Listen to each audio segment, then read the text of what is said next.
Hi, I'm Sonia Blandford, and throughout my career as teacher, Professor of Education and CEO of the educational charity Achievement for All, I have focused on improving the education and aspirations of children.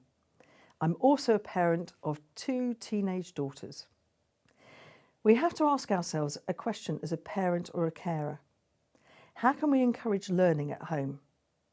A good friend of mine, Charles Deforge, a Professor of Education, has looked at the difference it makes if parents are involved in their child's learning.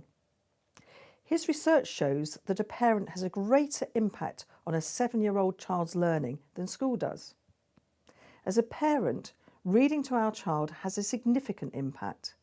Listening to our child read has an even greater impact.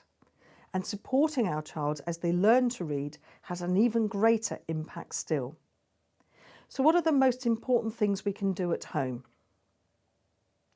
First of all, we have to talk and listen to our children. Making time to engage with them, to have that discussion about what happened at school that day.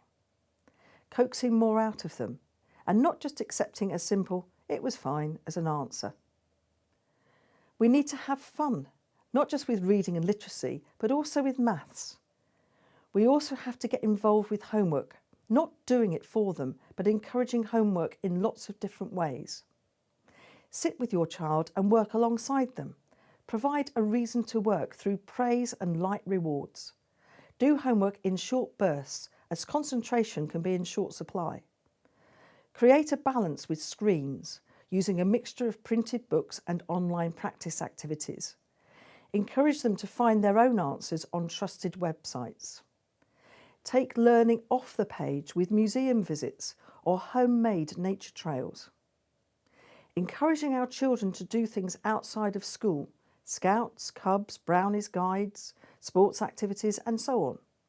This can also help them develop confidence and a positive attitude to learning.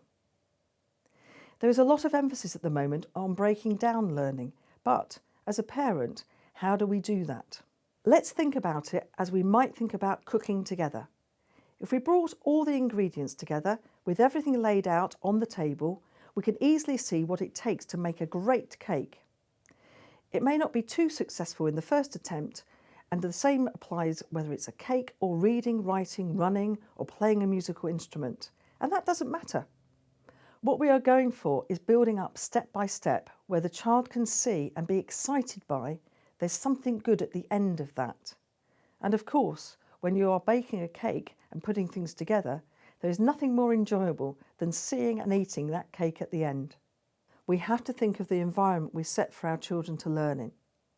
Do you have the space for your child to work in, for them to read, for them to develop their curiosity, to mobilise their energy for learning? How do we encourage our children to get down to work? Do we give them a set time? Do we set an activity like baking a cake or engaging in and out of school activities? Or do we just work around how the child is feeling? What we do have to do as parents is, every single day, support and guide every one of our children and give them the praise for everything they do. As parents, we want to help our children want to learn and to believe they can achieve. I can do this. I can progress. I can learn a word. I can bake a cake. I can join in. We're not looking for perfection. We are looking for that love of learning.